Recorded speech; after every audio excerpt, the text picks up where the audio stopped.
Todo mundo conhece The Walking Dead.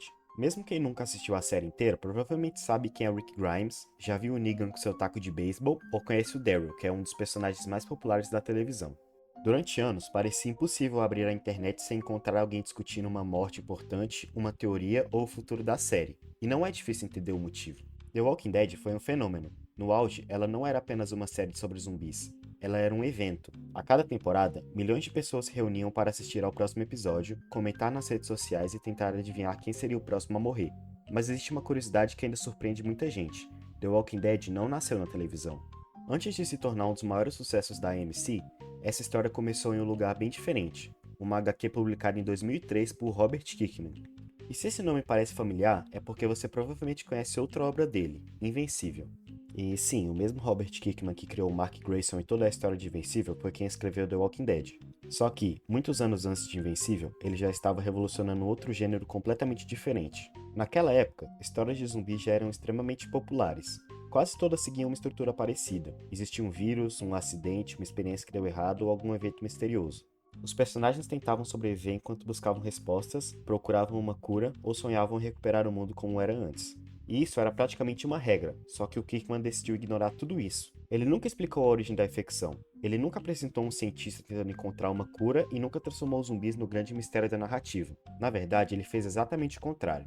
Para Kirkman, os mortos-vivos nunca foram os protagonistas daquela história, eles eram apenas o cenário. Você com certeza já ouviu por aí que The Walking Dead nunca foi sobre zumbis. Essa frase virou praticamente um clichê, mas quase ninguém para pra pensar na profundidade do que ela realmente significa. Até porque, quando você começa a acompanhar a história, é natural imaginar que o maior problema daquele mundo serão os mortos-vivos. Eles destruíram as cidades, acabaram com a sociedade e obrigaram as pessoas a abandonar tudo o que conheciam. Só que, conforme o tempo passa, você percebe que os zumbis começam a ocupar um papel cada vez menor.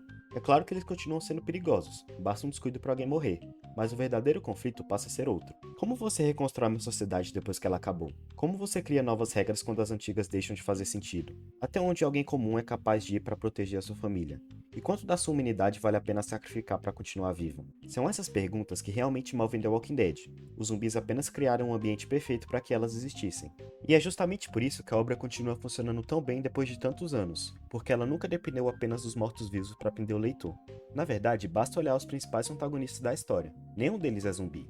O Governador, o Negan e até os Sussurradores. Todos esses arcos giram em torno de pessoas tentando impor a sua própria visão de como aquele novo mundo deveria funcionar. Os zumbis continuam presentes, mas eles se tornam só parte do ambiente, e talvez seja justamente essa a maior qualidade dessa história. Enquanto muitas histórias usam o apocalipse como objetivo final, The Walking Dead usa o apocalipse como o ponto de partida. O fim do mundo não é o destino da história, é apenas o começo dela. Foi justamente essa abordagem que fez os quadrinhos conquistarem tantos leitores, e alguns anos depois, chamou a atenção dessa emissora de TV chamada AMC. Em 2010, 7 anos após o lançamento da HQ, estreava a adaptação para a televisão. E acho que muita gente esquece um detalhe importante sobre esse momento. Quando a série começou, a HQ ainda não tinha acabado. Isso significava que a AMC não estava adaptando uma obra finalizada. Ela estava acompanhando uma história que ainda estava sendo escrita pelo Robert Kirkman. E talvez isso explique por que o começo da série funciona tão bem. Ao contrário do que algumas pessoas imaginam hoje, The Walking Dead não começou tentando reinventar sua história. Muito pelo contrário. As primeiras temporadas são extremamente fiéis ao material original. O Rick acorda sozinho naquele hospital, o Morgan explica a realidade desse novo mundo, a fazenda, a prisão, o governador, tá tudo lá. Os pilares mais importantes da história continuam exatamente os mesmos. É claro que existem algumas mudanças, né? Toda adaptação muda alguma coisa, mas no geral, a sensação era de que a série realmente entendia o que fazia aqueles quadrinhos serem especiais,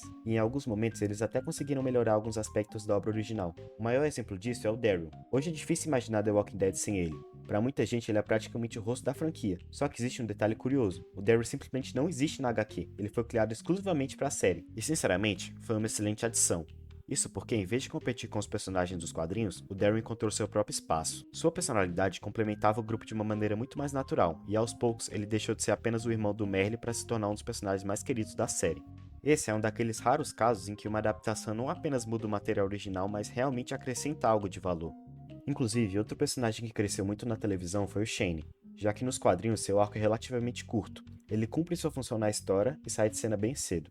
Mas a série resolveu expandir esse conflito, e foi uma das melhores decisões que ela poderia ter tomado. Com mais tempo de tela, Shane deixou de ser apenas um obstáculo para Rick. Ele passou a representar uma forma completamente diferente de enxergar aquele novo mundo. Enquanto Rick ainda acreditava que parte da antiga sociedade poderia ser preservada, Shane já tinha aceitado que certas regras simplesmente haviam deixado de existir.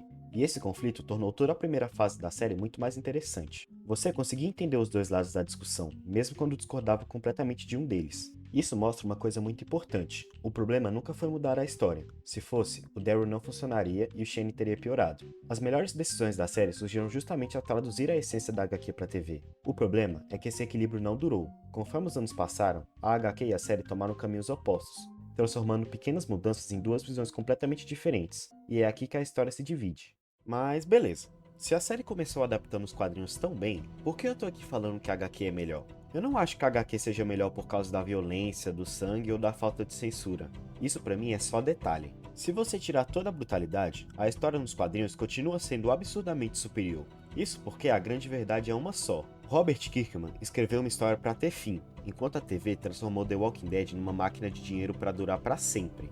Quando eu imagino Kirkman escrevendo os quadrinhos, eu vejo um autor que sabe exatamente onde quer chegar. A narrativa evolui naturalmente. Ela começa como um drama de sobrevivência puro e vira uma história sobre reconstrução da civilização. As comunidades não aparecem só para mudar o cenário ou entregar o vilão da temporada. Elas trazem visões de mundo completamente opostas. Algumas tentam recriar o passado enquanto outras governam no terror. E o conflito de verdade nasce dessas ideias colidindo. Enquanto a HQ avançava com consequências reais, a série preferiu se curvar à pressão de se manter no ar a qualquer custo. A prioridade virou reter a audiência e não contar uma boa história. E o ápice disso foi a vergonha que eles fizeram no final da sexta temporada e na estreia da sétima. Isso porque, pra quem não lembra ou não acompanhava na época, a sexta temporada termina no momento mais tenso da série toda. O grupo do Rick é cercado, o Negan aparece pela primeira vez com um taco de beisebol, escolhe uma vítima e começa a espancar essa pessoa até a morte. Só que a câmera vira pro ponto de vista da vítima e a imagem corta pra preto, sem mostrar quem realmente tinha morrido. E a resposta só veio 7 meses depois, na estreia da sétima temporada. Foi ali que revelaram que o Negan tinha escolhido o Abraham, mas pra gerar ainda mais choque, logo em seguida ele mata mais um, o Glenn, que é justamente o personagem que originalmente morre sozinho nessa mesma cena nos quadrinhos. Na HQ, essa cena do Negan matando o Glenn acontece só uma vez, é um soco no estômago doloroso que serve de combustível imediato para a história andar e a guerra começar. Já na TV, eles pegaram esse momento histórico e transformaram numa palhaçada de marketing. Meteram aquele cliffhanger covarde na sexta temporada, cortando pro escuro só pra deixar o público agonizando por meses. Enrolaram todo mundo, usaram a ansiedade dos fãs pra gerar hype, e quando a sétima temporada finalmente estreou, entregaram uma violência apelativa, matando não só o Glenn, mas o Abraham também minutos antes, que acabou até tirando a importância da morte do próprio Abraham. Mas beleza, se a gente isolar a atuação e a direção daquele episódio da estreia, a cena em si é muito bem feita. Isso porque o problema de The Walking Dead nunca foi a atuação, o problema foi o que a TV fez antes e depois. Em vez de usar essa perda gigante para impulsionar a narrativa como os quadrinhos fizeram, a série passou uma temporada inteira com o Rick humilhado, se rastejando no chão só para cozinhar o público e fazer a guerra demorar para acontecer. Eles trocaram o peso do roteiro por choque visual e engajamento barato. E o resultado? A série pagou caro por isso. A audiência caiu drasticamente e milhões de pessoas simplesmente perderam a confiança na produção. E ali ficou claro que eles viam o espectador como um número e não como um fã. Se na estrutura a diferença já é brutal, quando a gente olha para o destino dos personagens a coisa fica gritante. Em The Walking Dead, quando você muda o destino de alguém, você não tá só alterando um roteiro, você tá mudando a mensagem da história inteira. Eu vou te provar isso com alguns exemplos agora, então já fica o aviso que vai ter spoiler da HQ. Se você não quiser estragar sua experiência, pula direto para a minutagem que tá aparecendo aí na tela, fechou? Mas beleza, olha a Sofia por exemplo. Na série mataram ela no celeiro só pra chocar e mostrar que o mundo é cruel, enquanto na HQ ela vive até o final. Mas o maior tiro no pé da série foi o Carl. Na oitava temporada decidiram matar o moleque só pra gerar aquele impacto barato de audiência, destruindo o maior pilar moral da obra. Na HQ ele não só vive até o fim como vira a figura central da reta final. O Carl nunca foi só o filho do protagonista, ele era o símbolo de que aquele mundo ainda tinha um futuro. O Rick não lutava só pra não morrer, ele lutava pra criar um mundo onde o filho pudesse viver, e sem o Carl, a jornada inteira do Rick na série perde propósito. Agora, pra não dizerem que eu só sei massacrar a série, nem toda mudança da TV foi ruim. Tiveram sim alguns personagens como a Andrea que foram completamente estragados na televisão, mas a adição do Daryl e o que fizeram com a Carol na TV foi brilhante. Eles conseguiram criar um personagem do zero que se tornou a cara da série e também pegaram uma personagem apagada dos quadrinhos e transformaram em uma das maiores sobreviventes da história da televisão. Então, meu ponto é simples, mudar a história nunca foi o problema. O problema é quando você muda um personagem só para enrolar o público em vez de usar essa mudança para entregar uma história melhor. Quando a gente coloca a HQ e a série lado a lado, a grande diferença no final das contas nunca foi sobre qual versão é mais violenta ou qual tem os melhores personagens, é sobre visão.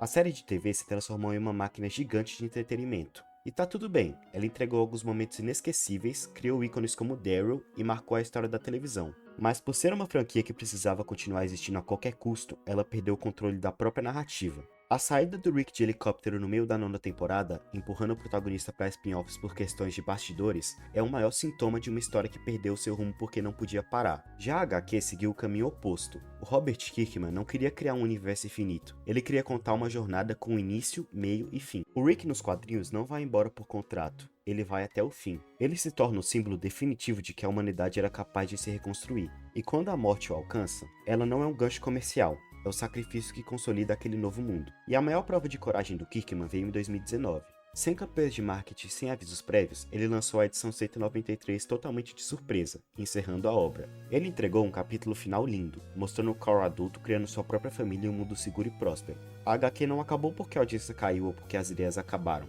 Ela acabou porque a história tinha chegado ao seu destino natural. The Walking Dead nunca foi sobre zumbis. Sempre foi sobre até onde as pessoas são capazes de ir para reconstruir o mundo depois que tudo desmorona. E a maior lição que a HQ deixa no final é simples. Uma boa história não é aquela que dura para sempre, é aquela que sabe a hora exata de terminar.